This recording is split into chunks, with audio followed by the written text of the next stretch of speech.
Hello दोस्तों, कैसे हो आप सभी लोग। आई होप आप सभी अच्छे होंगे। आज मैं मुंशी प्रेमचंद जी की जिस कहानी को सुनाने जा रही हूँ उसका नाम है नया विवाह। कहानी शुरू करने से पहले हमारे चैनल को लाइक, शेयर और सब्सक्राइब करें और बेल आइकन को दबाना ना भूलें और कमेंट करके बताएं कि आपको हमारी कहानी कैसी लगी। तो चलिए कहानी की शुरुआत करते हैं। नया विवाह कहानी मुंशी प्रेमचंद। हमारी देह पुरानी है, लेकिन इसमें सदैव नया रक्त दौड़ता रहता है। नए रक्त के प्रवाह पर ही हमारे जीवन का आधार है। पृथ्वी की इस चिरंतन व्यवस्था में यह नयापन उसके एक एक अणु में, एक एक कण में, तार में बसे हुए स्वरों की भांति गूंजता रहता है। और यह 100 साल की बुढ़िया आज भी नवेली दुल्हन बनी हुई है। जब से लाला डंगामल ने नया विवाह किया है, उनका यौवन नए सिरे से जाग उठा है। जब पहली स्त्री जीवित थी, तब वे घर में बहुत कम रहते थे। रात से 10-11 बजे तक तो पूजा पाठ ही करते रहते थे। फिर भोजन करके दुकान चले जाते। वहां से 1 बजे रात लौटते और थके मांदे सो जाते। यदि लीला कभी कहती, जरा और सवेरे आ जाया करो, तो बिगड़ जाते और कहते, तुम्हारे लिए क्या दुकान छोड़ दूं या रोजगार बंद कर दूं। यह वह जमाना नहीं है कि एक लोटा जल चढ़ाकर लक्ष्मी प्रसन्न कर ली जाए। आज उनकी चौखट पर माथा रगड़ना पड़ता है, तब भी उनका मुंह सीधा नहीं होता। लीला बेचारी चुप हो जाती। अभी 6 महीने की बात है। लीला को ज्वर चढ़ा हुआ था। लालाजी दुकान जाने लगे, तब उसने डरते डरते कहा था, देखो मेरा जी अच्छा नहीं है, जरा सवेरे आ जाना। दंगामल ने पगड़ी उतारकर खूंटी पर लटका दी और बोले, अगर मेरे बैठे रहने से तुम्हारा जी अच्छा हो जाए तो मैं दुकान न जाऊंगा। लीला हताश होकर बोली, मैं दुकान जाने को तो नहीं मना करती, केवल जरा सवेरे आने को कहती हूँ। तो क्या दुकान पर बैठा मौज किया करता हूँ। लीला इसका क्या जवाब देती। पति का यह स्नेहहीन व्यवहार उसके लिए कोई नई बात न थी। इधर कई साल से उसे इसका कठोर अनुभव हो रहा था कि उसकी इस घर में कद्र नहीं है। वह अक्सर इस समस्या पर विचार भी किया करती, पर वह अपना कोई अपराध न पाती। वह पति की सेवा अब पहले से कहीं ज्यादा करती, उनके कार्यभार को हल्का करने की बराबर चेष्टा करती रहती, बराबर प्रसन्नचित्त रहती, कभी उनकी इच्छा के विरुद्ध कोई काम नहीं करती। अगर उसकी जवानी डल चुकी थी, तो इसमें उसका क्या अपराध था। किसकी जवानी सदैव स्थिर रहती है। अगर अब उसका स्वास्थ्य उतना अच्छा न था, तो इसमें उसका क्या दोष, उसे बेकसूर क्यों दंड दिया जाता है। उचित तो यह था कि 25 साल का साहचर्य अब एक गहरी मानसिक और आत्मिक अनुरूपता का रूप धारण कर लेता, जो दोष को भी गुण बना लेता है, जो पके फल की तरह ज्यादा रसीला, ज्यादा मीठा, ज्यादा सुंदर हो जाता है। लेकिन लालाजी का वणिक हृदय हर एक पदार्थ को वाणिज्य की तराजू से तौलता था। बूढ़ी गाय जब न दूध दे सकती है न बच्चे, तब उसके लिए गौशाला ही सबसे अच्छी जगह है। उनके विचार में लीला के लिए इतना ही काफी था कि घर की मालकिन बनी रहे, आराम से खाए और पड़ी रहे। उसे अख्तियार है, चाहे जितने जेवर बनवाए, चाहे जितना स्नान व पूजा करे, केवल उनसे दूर रहे।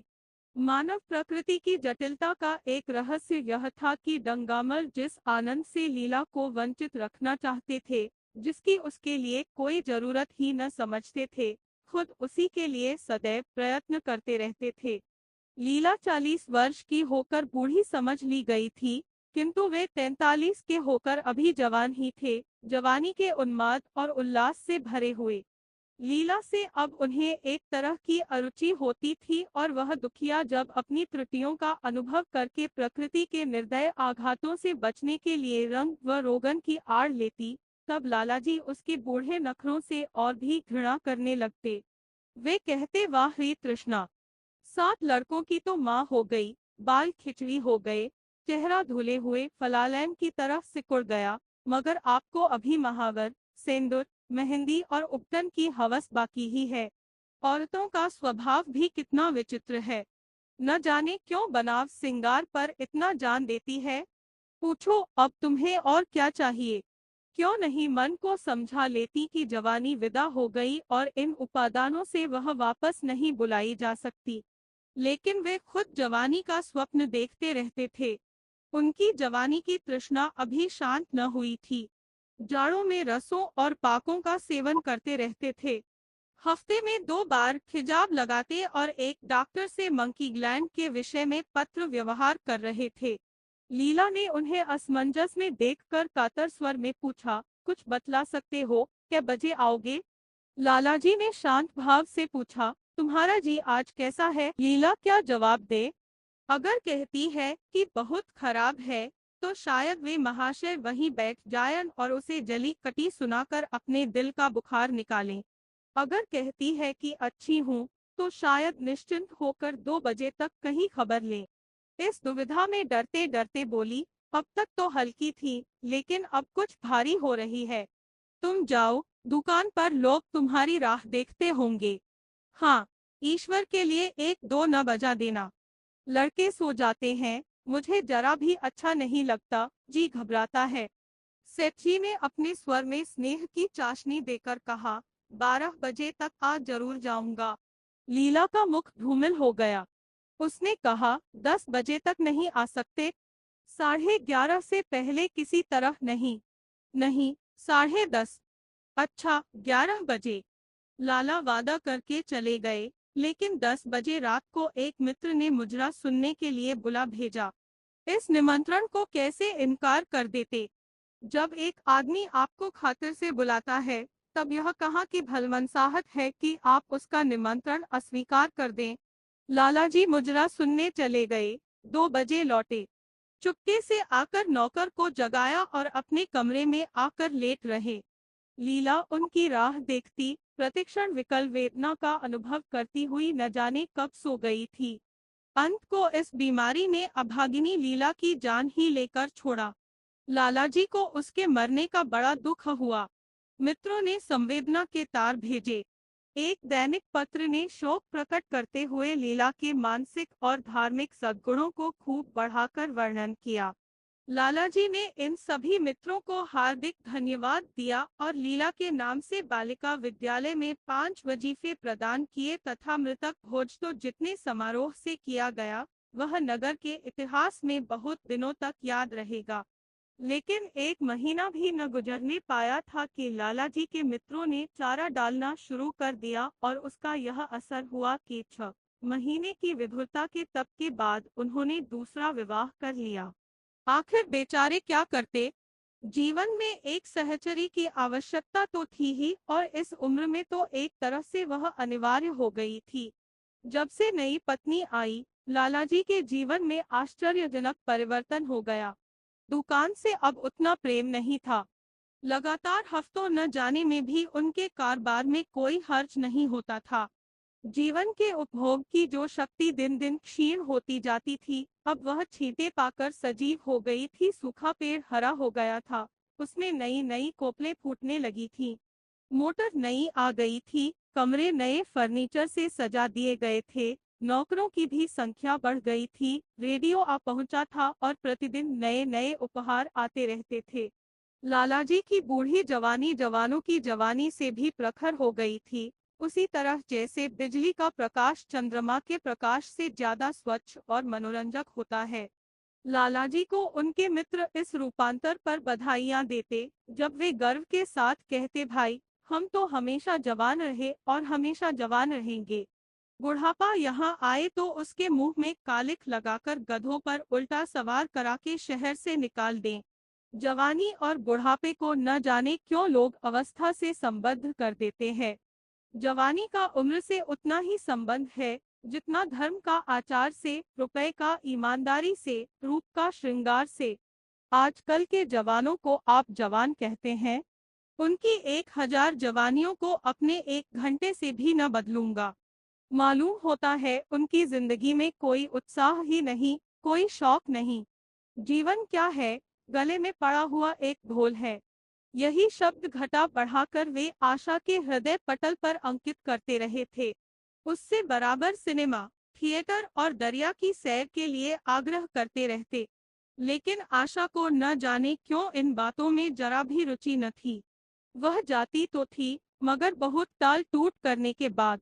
एक दिन लालाजी ने आकर कहा, चलो आज बजरे पर दरिया की सैर करें। वर्षा के दिन थे, दरिया चढ़ा हुआ था। मेघमालाएं अंतर्राष्ट्रीय सेनाओं की भांति रंग बिरंगी वर्दियां पहने आकाश में कवायद कर रही थीं। सड़क पर लोग मलार और बारहमासा गाते चलते थे। बागों में झूले पड़ गए थे। आशा ने बेदिली से कहा, मेरा जी तो नहीं चाहता। लालाजी ने मृदु प्रेरणा के साथ कहा, तुम्हारा मन कैसा है जो आमोद प्रमोद की ओर आकर्षित नहीं होता? चलो जरा दरिया की सैर देखो। सच कहता हूँ, बजरे पर बड़ी बहार रहेगी। आप जाएं। मुझे और कई काम करने हैं। काम करने को आदमी है। तुम क्यों काम करोगी? महाराज अच्छे सालन नहीं पकाता। आप खाने बैठेंगे तो यूं ही उठ जाएंगे। आशा अपने अवकाश का बड़ा भाग लालाजी के लिए तरह तरह का भोजन पकाने में ही लगाती थी। उसने किसी से सुन रखा था कि एक विशेष अवस्था के बाद पुरुष के जीवन का सबसे बड़ा सुख रसना का स्वाद ही रह जाता है। लालाजी की आत्मा खिल उठी। उन्होंने सोचा कि आशा को उनसे कितना प्रेम है कि वह दरिया की सैर को उनकी सेवा के लिए छोड़ रही है। एक लीला थी कि मान न मान चलने को तैयार रहती थी। पीछा छुड़ाना पड़ता था। ख्वाह सिर पर सवार हो जाती थी और सारा मजा किरकिरा कर देती थी। स्नेह भरे उलाहने से बोले, तुम्हारा मन भी विचित्र है। अगर एक दिन सालन फीका ही रहा, ऐसा क्या तूफान आ जाएगा? तुम तो मुझे बिल्कुल निकम्मा बनाए देती हो। अगर तुम न चलोगी तो मैं भी न जाऊंगा। आशा ने जैसे गले से फंदा छुड़ाते हुए कहा, आप भी तो मुझे इधर उधर घुमा घुमा कर मेरा मिजाज बिगाड़ देते हैं। यह आदत पड़ जाएगी तो घर का धंधा कौन करेगा? मुझे घर के धंधों की रत्ती भर भी परवाह नहीं, बाल की नोक बराबर भी नहीं। मैं चाहता हूँ कि तुम्हारा मिजाज बिगड़े और तुम गृहस्थी की चक्की से दूर रहो। और तुम मुझे बार बार आप क्यों कहती हो? मैं चाहता हूँ तुम मुझे तुम कहो, तू कहो, गालियां दो, धौल जमाओ।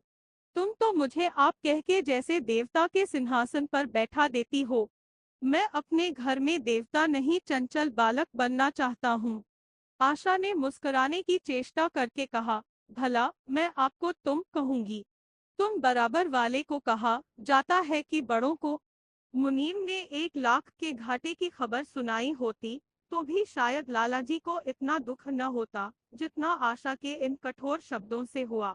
उनका सारा उत्साह, सारा उल्लास जैसे ठंडा पड़ गया। सिर पर बांध की रखी हुई फूलदार टोपी, गले में पड़ी हुई जोगिए रंग की चुनी हुई रेशमी चादर, वह तंजेब का बेलदार कुत्ता जिसमें सोने के बटन लगे हुए थे, यह सारा ठाट कैसे उन्हें हास्यजनक जान पड़ने लगा, जैसे वह सारा नशा किसी मंत्र से उतर गया हो। निराश होकर बोले, तो तुम्हें चलना है या नहीं? मेरा जी नहीं चाहता। तो मैं भी न जाऊं। मैं आपको कब मना करती हूँ? फिर आप कहा। आशा ने जैसे भीतर से जोर लगाकर कहा, तुम, और उसका मुखमंडल लज्जा से आरक्त हो गया। हाँ, इसी तरह तुम कहा करो। तो तुम नहीं चल रही हो? अगर मैं कहूँ तुम्हें चलना पड़ेगा, तब चलूंगी। आपकी आज्ञा मानना मेरा धर्म है। लालाजी आज्ञा न दे सके। आज्ञा और धर्म जैसे शब्द उनके कानों में चुभने से लगे। खिसियाए हुए बाहर को चल पड़े। उस वक्त आशा को उन पर दया आ गई। बोली, तो कब तक लौटोगे? मैं नहीं जा रहा हूँ। अच्छा, तो मैं भी चलती हूँ। जैसे कोई जिद्दी लड़का रोने के बाद अपनी इच्छित वस्तु पाकर उसे पैरों से ठुकरा देता है, उसी तरह लालाजी ने मुंह बनाकर कहा, तुम्हारा जी नहीं करता तो न चलो। मैं आग्रह नहीं करता। आप नहीं, तुम बुरा मान जाओगे। आशा गई, लेकिन उमंग से नहीं। जिस मामूली वेश में थी उसी तरह चल खड़ी हुई। न कोई सजीली साड़ी, न जड़ाऊ गहने, न कोई सिंगार, जैसे कोई विधवा हो। ऐसी ही बातों पर लालाजी मन में झुंझला उठते थे। ब्याह किया था जीवन का आनंद उठाने के लिए, झिलमिलाते हुए दीपक में तेल डालकर उसे और चटक करने के लिए। अगर दीपक का प्रकाश तेज न हुआ तो तेल डालने से लाभ। न जाने इसका मन क्यों इतना शुष्क और नीरस है, जैसे कोई ऊसर का पेड़ हो। कितना ही पानी डालो, उसमें हरी पत्तियों के दर्शन न होंगे। जड़ाऊ गहनों से भरी पेटारियां खुली हुई है, कहाँ कहाँ से मंगवाए, दिल्ली से, कलकत्ते से। कैसी कैसी बहुमूल्य साड़ियां रखी हुई है, एक नहीं सैकड़ों, पर केवल संदूक में कीड़ों का भोजन बनने के लिए। दरिद्र घर की लड़कियों में यही ऐब होता है, उनकी दृष्टि सदैव संकीर्ण रही है। न खा सकें, न पहन सकें, न दे सकें। उन्हें तो खजाना भी मिल जाए तो यही सोचती रहेंगी कि खर्च कैसे करें। दरिया की सैर तो हुई, पर विशेष आनंद न आया। कई महीने तक आशा की मनोवृत्तियों को जगाने का असफल प्रयत्न करके लालाजी ने समझ लिया कि इसकी पैदाइश ही मुहर्रमी है, लेकिन फिर भी निराश न हुए। ऐसे व्यापार में एक बड़ी रकम लगाने के बाद वे उसमें अधिक से अधिक लाभ उठाने की वणिक प्रवृत्ति को कैसे त्याग देते। विनोद की नई नई योजनाएं पैदा की जाती, ग्रामोफोन अगर बिगड़ गया है, गाता नहीं या साफ आवाज नहीं निकलती, तो उसकी मरम्मत करानी पड़ेगी। उसे उठाकर रख देना तो मूर्खता है। इधर बूढ़ा महाराज एकाएक बीमार होकर घर चला गया था और उसकी जगह उसका 17-18 साल का जवान लड़का आ गया था। कुछ अजीब गंवार था, बिल्कुल झंगड़ उजड़, कोई बात ही न समझता था। जितने फुलके बनाता उतनी तरह के। हाँ, एक बात समान होती, सब बीच में मोटे होते, किनारे पतले। दाल कभी तो इतनी पतली जैसे चाय, कभी इतनी गाढ़ी जैसे दही। नमक कभी इतना कम कि बिल्कुल फीकी, कभी इतना तेज कि नींबू का शौकीन। आशा मुंह हाथ धोकर चौके में पहुंच जाती और इस डपोरशंख को भोजन पकाना सिखाती। एक दिन उसने कहा, तुम कितने नालायक आदमी हो जुगल। आखिर इतनी उम्र तक तुम घास खोदते रहे या भार झोंकते रहे कि फुलके तक नहीं बना सकते। जुगल आंखों में आंसू भर कर कहता, बहूजी, अभी मेरी उम्र ही क्या है, 17वां ही तो पूरा हुआ है। आशा को उसकी बात पर हंसी आ गई। उसने कहा, तो रोटियां पकाना क्या 10-5 साल में आता है? आप 1 महीना सिखा दे बहूजी, फिर देखिए मैं आपको कैसे फुलके खिलाता हूँ कि जी खुश हो जाए। जिस दिन मुझे फुलके बनाने आ जाएंगे, मैं आपसे कोई इनाम लूंगा। सालन तो अब मैं कुछ कुछ बनाने लगा हूँ। क्यों? आशा ने हौसला बढ़ाने वाली मुस्कुराहट के साथ कहा, सालन नहीं, वो बनाना आता है।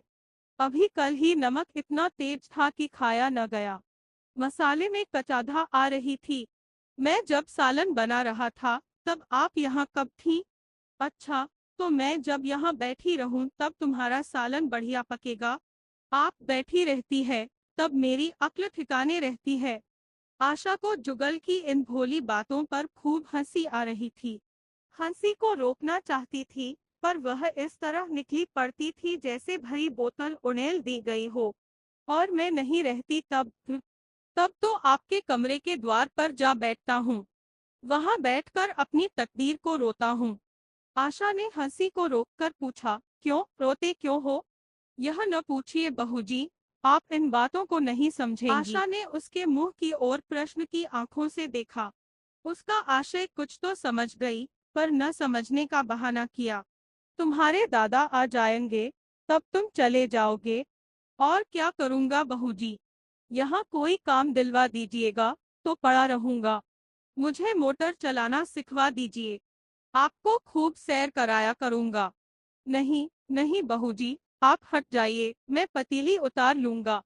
ऐसी अच्छी साड़ी है आपकी, कहीं कोई दाग पड़ जाए तो क्या हो? आशा पतीली उतार रही थी। जुगल ने उसके हाथ से सरसी ले लेनी चाही। दूर रहो, फूहड़ तो तुम हो ही। कहीं पतीली पांव पर गिरा ली तो महीनों झींकोगे। जुगल के मुख पर उदासी छा गई। आशा ने मुस्कुराकर पूछा, क्यों, मुंह क्यों लटक गया सरकार का? जुगल रुआसा होकर बोला, आप मुझे डांट देती है बहूजी, तब मेरा दिल टूट जाता है। सरकार कितना ही घुड़के, मुझे बिल्कुल ही दुख नहीं होता। आपकी नजर कड़ी देखकर मेरा खून सर्द हो जाता है। आशा ने दिलासा दिया, मैंने तुम्हें डांटा तो नहीं, केवल यही तो कहा कि कहीं पतीली तुम्हारे पांव पर गिर पड़े तो क्या हो। हाथ ही तो आपका भी है, कहीं आपके ही हाथ से छूट पड़े तो। लाला डंगामल ने रसोई घर के द्वार पर आकर कहा, आशा, जरा यहाँ आना। देखो, तुम्हारे लिए कितने सुंदर गमले लाया हूँ। तुम्हारे कमरे के सामने रखे जाएंगे। तुम यहाँ धुएं धाक कर में क्यों हलाकान होती हो? इस लड़के से कह दो कि जल्दी महाराज को बुलाए, नहीं तो मैं कोई दूसरा आदमी रख लूंगा। महाराजों की कमी नहीं है, आखिर कब तक कोई रियायत करे। गधों को जरा भी तमीज नहीं आई। सुनता है जुगल, लिख दे आज अपने बाप को। चूल्हे पर तवा रखा हुआ था। आशा रोटियां बेलने में लगी थी। जुगल तवे के लिए रोटियों का इंतजार कर रहा था। ऐसी हालत में भला आशा कैसे गमले देखने जाती? उसने कहा, जुगल रोटियां टेढ़ी मेढ़ी बेल डालेगा। लालाजी ने कुछ चिढ़कर कहा, अगर रोटियां टेढ़ी मेढ़ी बेलेगा तो निकाल दिया जाएगा। आशा अनसुनी करके बोली, 10-5 दिन में सीख जाएगा, निकालने की क्या जरूरत है? तुम आकर बतला दो गमले कहाँ रखे जाएं। कहती तो हूँ रोटियां बेल कर आई जाती हूँ। नहीं, मैं कहता हूँ तुम रोटियां मत बेलो। आप तो ख्वामख्वाह जिद करते हैं। लालाजी सन्नाटे में आ गए। आशा ने कभी इतनी रुखाई से उन्हें जवाब न दिया था, और यह केवल रुखाई न थी, इसमें कटुता भी थी। लज्जित होकर चले गए। उन्हें ऐसा क्रोध आ रहा था कि इन गमलों को तोड़कर फेंक दें और सारे पौधों को चूल्हे में डाल दें। जुगल ने सहमे हुए स्वर में कहा, आप चली जाएं बहूजी, सरकार बिगड़ जाएंगे। बको मत, जल्दी जल्दी फुलके सेंको, नहीं तो निकाल दिए जाओगे। और आज मुझसे रुपए लेकर अपने लिए कपड़े बनवा लो। भिखमंगों की सी सूरत बनाए घूमते हो। और बाल क्यों इतने बढ़ा रखे हैं? तुम्हें नाई भी नहीं जुड़ता। जुगल ने दूर की बात सोची। बोला, कपड़े बनवा लूं तो दादा को हिसाब क्या दूंगा? अरे पागल, मैं हिसाब में नहीं देने कहती, मुझसे ले जाना। जुगल काहलपन की हंसी हंसा। आप बनवाएंगी तो अच्छे कपड़े लूंगा। खद्दर के मलमल का कुर्ता, खद्दर की धोती, रेशमी चादर, अच्छा सा चप्पल। आशा ने मीठी मुस्कान से कहा, और अगर अपने दाम से बनवाने पड़े तब कपड़े ही क्यों बनवाऊंगा? बड़े चालाक हो तुम। जुगल ने अपनी बुद्धिमत्ता का प्रदर्शन किया। आदमी अपने घर में सूखी रोटियां खाकर सो रहता है, लेकिन दावत में तो अच्छे अच्छे पकवान ही खाता है।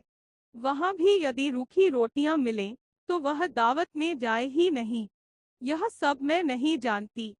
एक गाढ़े का कुर्ता बनवा लो और एक टोपी ले लो, हजामत के लिए 2 आने पैसे ऊपर से ले लो। जुगल ने मान करके कहा, रहने दीजिए, मैं नहीं लेता। अच्छे कपड़े पहनकर निकलूंगा, तब तो आपकी याद आवेगी।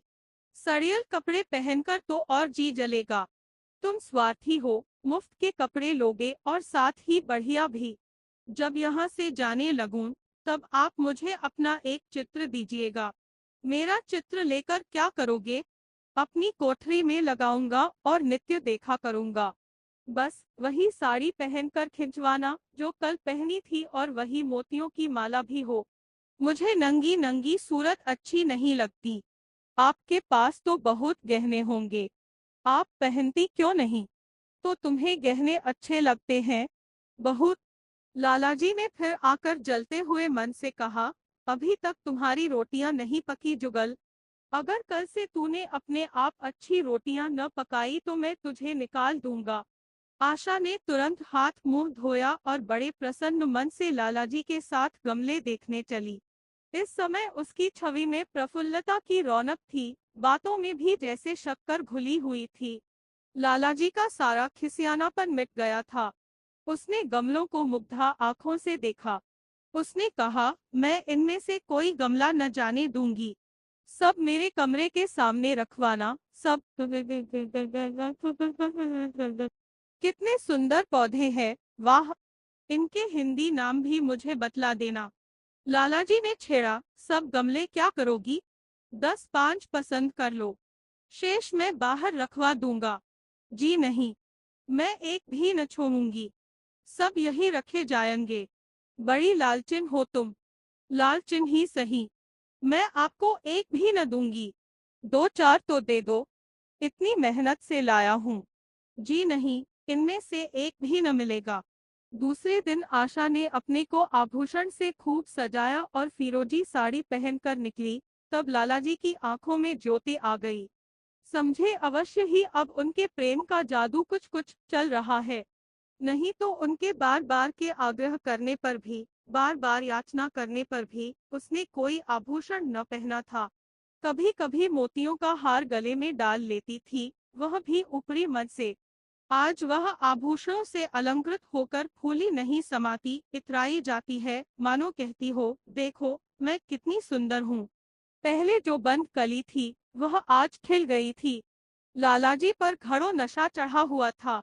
वे चाहते थे उनके मित्र और बंधु वर्ग आकर इस सोने की रानी के दर्शनों से अपनी आंखें ठंडी करें, देखें कि वह कितनी सुखी, संतुष्ट और प्रसन्न है। जिन विद्रोहियों ने विवाह के समय तरह तरह की शंकाएं की थी, वे आंखें खोलकर देखें कि डंगामल कितना सुखी है। विश्वास, अनुराग और अनुभव ने चमत्कार किया है। उन्होंने प्रस्ताव किया, चलो कहीं घूम आए। बड़ी मजेदार हवा चल रही है। आशा इस वक्त कैसे जा सकती थी?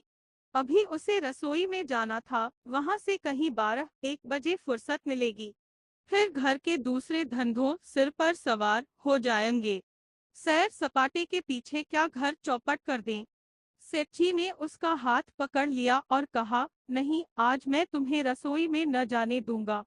महाराज के किए कुछ न होगा। तो आज उसकी शामत भी आ जाएगी। आशा के मुख पर से वह प्रफुल्लता जाती रही। मन भी उदास हो गया। एक सोफा पर लेटकर बोली, आज न जाने क्यों कलेजे में मीठा मीठा दर्द हो रहा है। ऐसा दर्द कभी नहीं होता था। सेठी घबरा उठे। यह दर्द कब से हो रहा है?